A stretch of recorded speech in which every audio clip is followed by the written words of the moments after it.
สบายดีพ่อแม่พี่น้องและหมู่คู่จากแพงมื้อนี้พ่อตู้จิมมี่มีสิ่งหนึ่งสิมาเตือนคนที่ว่าสิยืนหนังสือเอกสารเอาสัญชาติอเมริกาพ่อแม่พี่น้องก่อนหน้ามีคนโทรมาว่าโอ้ลูกข่อยมาทำนองที่ว่าผัวเป็นสัญชาติแล้วประกันเมียประกันลูกมานำกันเนาะและได้บัตรเขียวประมาณ2 ปีปลายแล้วถามข้าพเจ้าว่าไปเอาสัญชาติได้บ่ยื่นเอาสัญชาติพ่อแม่พี่น้องบ่ได้แปลว่า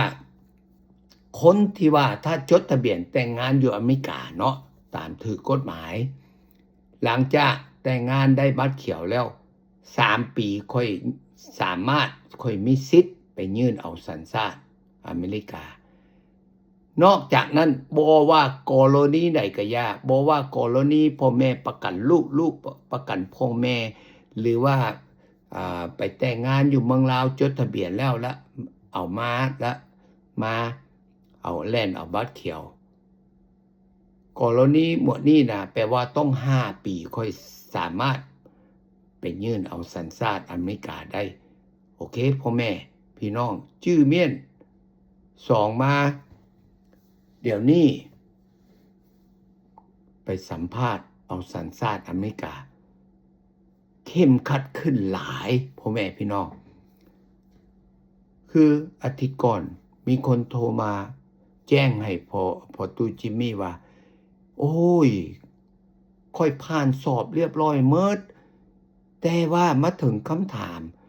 เขาบอกว่าผู้เกี่ยวบ่ได้เขียนชื่อลูกอยู่ในฟอร์มแท้จริงมีลูก2 คนแต่ว่าเขียนคนเดียวและเขาบอกว่าเจ้าตัวถ้าเจ้ามีลูก2 คนเจ้าต้องเขียน2 คนสมัยตะกี้เขาบ่ลำไรเขาฮอดบ่ถามเขามีแต่ถามว่ามีลูกจักคนแค่นั้นเองเดี๋ยวนี้เข้มขัดขึ้นหลายพ่อแม่พี่น้องอันยังก็ยากถ้ายื่นฟอร์มไปเอาสัญชาติอเมริกาพยายามทุกข้อต้องตื่มต้องเขียนถูกต้องบ่ให้ผิดพลาดเฉพาะตัวมีคดีถ้าเคยมีขับรถไว speeding ticket ก็ต้องเขียนคดียังก็ยากกินเหล้าเมาขับรถปีใดก็ยากต้องได้เขียนให้มัน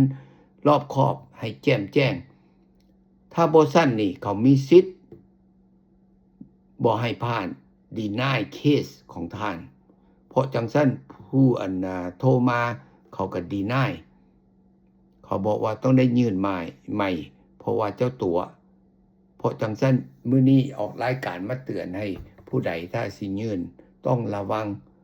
ตอนไปสัมภาษณ์คือกันต้องตอบความจริงบ่ให้ตัวข้อหนึ่งเขาจับได้แปลว่าเขามีสิทธิ์บางคนว่าโอ้ขึ้นน้ำคนสัมภาษณ์ก็แม้นแต่ว่าเฮาป้องกันดีกว่าแก้บ่อยากให้เสี่ยงมามันบ่คุ้มค่าถ้าเขาดีนายแปลว่าเป็นกรรมต้องได้ยื่นใหม่เสียเงินใหม่เสียเวลาอีกเพราะจังซั่นสัตย์ซื่อดีกว่าตัวเขาเฉพาะยามนี้รัฐบาลมันเข้มขัดอย่างมันอยากจับจุดอ่อนอาจจะเขาบ่อยากให้คนเอาสัญชาติอเมริกาเขาค่อยอาจจะมีสิทธิ์สมมุติว่าส่งเมื่อหรือว่าแนวใดแนวหนึ่งข้าพเจ้าบ่ฮู้สุดท้ายก็สิบอกว่าเด็ดขา